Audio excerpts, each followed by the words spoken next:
Conseils pour la gestion post-récolte des haricots communs. Chaque année, environ 30% des aliments produits pour la consommation humaine sont perdus ou gaspillés sur le plan mondial, représentant 1,3 milliard de tonnes de nourriture.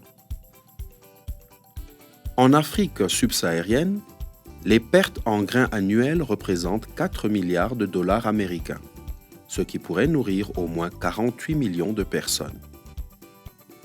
Les pertes post-récolte constituent une sous-section des pertes alimentaires. Elles concernent les pertes encourues entre la période de récolte et la période où les aliments sont prêts pour la consommation finale. La réduction des pertes post-récolte est comme la clé pour la sécurité alimentaire et nutritionnelle.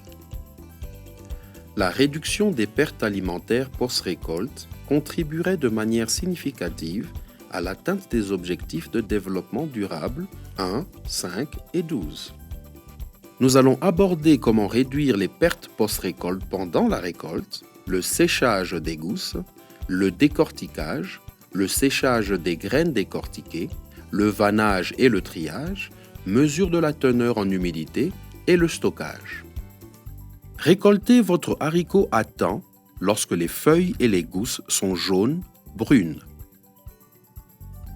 Si vous récoltez trop précocement, le haricot ne sera pas en bon état.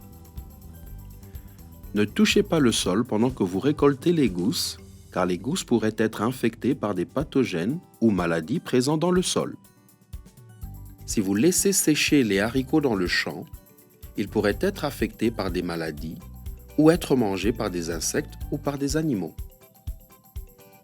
Les haricots abandonnés trop longtemps au sol ou sous la pluie rendront difficile le décortiquage et pourraient endommager les graines.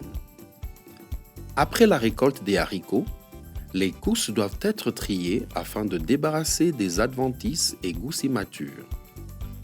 Il faut toujours sécher les haricots, surtout pour éviter de perdre les graines. Les gousses doivent être séchées, surtout sur des nattes, sachets plastiques ou sur une plateforme. Si vous séchez les gousses trop proches, elles vont moisir. Il est conseillé de ne pas sécher les haricots à même le sol, car ils peuvent être mangés par des animaux ou contaminés par des déjections d'animaux. Il faut toujours avoir quelqu'un pour surveiller les haricots lorsqu'ils sont en séchage. S'il pleut, il faut couvrir le haricot ou l'amener au magasin. Il est conseillé de sécher les gousses de haricots du matin au soir pendant 2 jours. Testez voir si les haricots sont bien secs pour être stockés. Ceci peut être fait en ouvrant quelques graines et en mordant ou pinçant quelques graines. Lorsque les gousses sont bien sèches, la phase suivante est le décortiquage. Pendant le décortiquage, il est important de ne pas casser et endommager les graines, ni les mélanger avec des graines pourries ou mal formées. Décortiquer les gousses à l'aide d'un bâton dans des sacs en polypropylène et sacs de jute endommagerait facilement les graines. Même chose lorsque l'on décortique les haricots sur une bâche en faisant passer une machine dessus. Les graines brisées sont plus susceptibles à l'attaque des insectes et aux moisissures et ne peuvent pas être utilisées comme semences. Le décortiquage peut être fait à l'aide d'une décortiqueuse fabriquée par les artisans au Burundi et en Tanzanie. Après décortiquage des gousses, les graines doivent être séchées à nouveau. Les haricots décortiqués peuvent être séchés sur une natte, un plastique ou sur une plateforme surélevée. Les haricots décortiqués ne devraient pas être séchés à même le sol, vu que cela pourrait conduire à une contamination par des objets souillés, maladies et déjections d'animaux. Les haricots devraient être étalés finement pour une bonne circulation d'air. Il faut remuer les haricots de temps en temps pour éviter la surchauffe. Séchez les graines pendant 2 à 3 jours bien ensoleillés. Surveillez afin d'éviter qu'elles soient mangées par des animaux ou contaminées par leur déjection, mais aussi contre la pluie. Testez voir si les haricots sont assez secs, mordre ou pincer avec vos doigts. L'étape suivante est le vannage, afin de débarrasser toutes les impuretés. Après vannage, triez pour débarrasser les graines ratatinées, brisées. Afin de réduire la corvée, et tout problème de santé tel que le mal de dos pendant le triage, utilisez une plateforme trieuse. Elle peut être fabriquée localement. Avant de stocker les haricots, vous devez vérifier la teneur en humidité afin d'éviter que les graines pourrissent.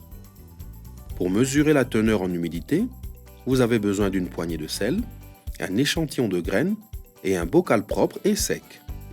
Remplir le bocal de sel au quart de son volume.